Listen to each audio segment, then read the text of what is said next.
I felt the crack before I heard it, the sharp, ringing thud of the heavy decor piece smashing against my skull.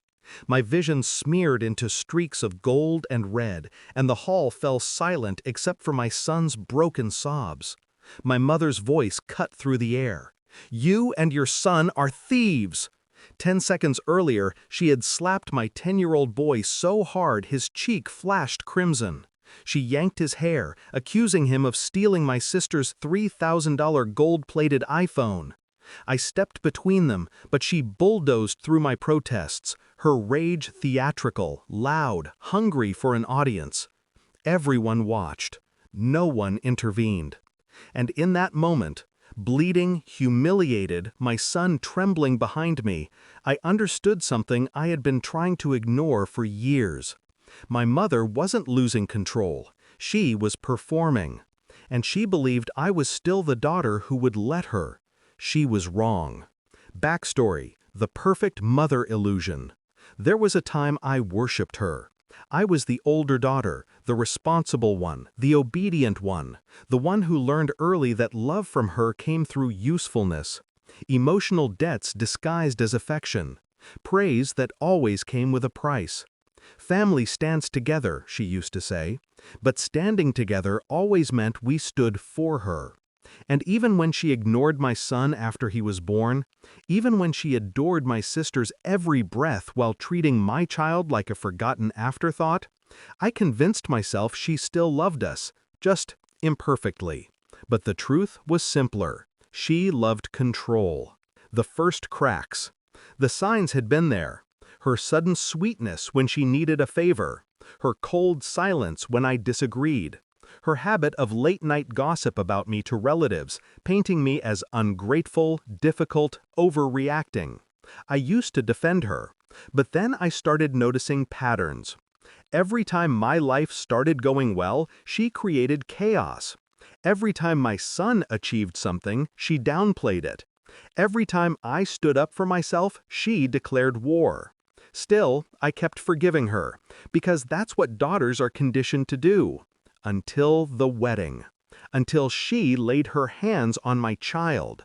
Shift. The moment my mind went silent. As I pressed my palm to the bleeding wound on my head, something inside me went cold. Not weak, not scared. Cold. My mother stood there panting, sweaty, dramatic, shaking with the high of attention. People whispered, eyes shifting between us.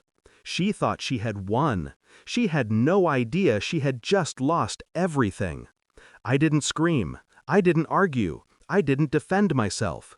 I simply memorized every face staring at me, every witness, every family member who would later pretend they weren't sure what really happened.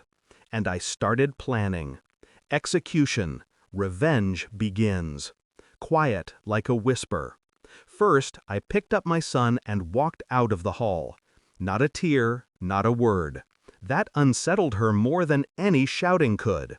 The next morning, I filed a police report, assault, defamation, and child abuse, attaching every photo of my injuries, every screenshot of relatives apologizing privately for not stepping in, every CCTV angle from the wedding hall that showed she fabricated the accusation. Then I sent the footage to my mother, not with a message, just the files. Next, I informed the entire family group chat, calm, factual, bullet-pointed. Then I left the group. The explosion began instantly. Some defended her, some tried to call me, some begged me to delete the report. I ignored all of them, because I had one final move left. Climax, the truth that broke her. 3 days later, the hall staff called me. They'd found the iPhone wedged behind the floral stage backdrop. Untouched, unstolen, exactly where my sister had set it down when she was rushing during the photo shoot. The guilt on the staff member's face said everything. I thanked him and asked for the footage of the moment my sister placed it there. He sent it. It was perfect.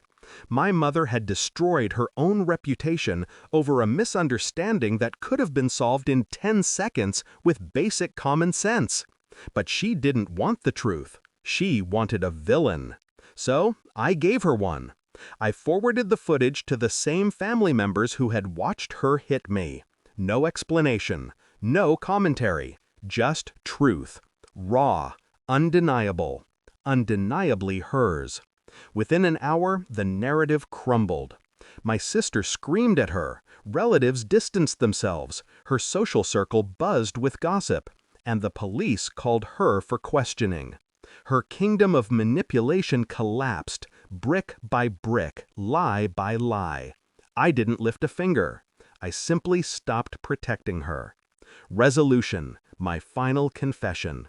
The last time I saw her was at the station.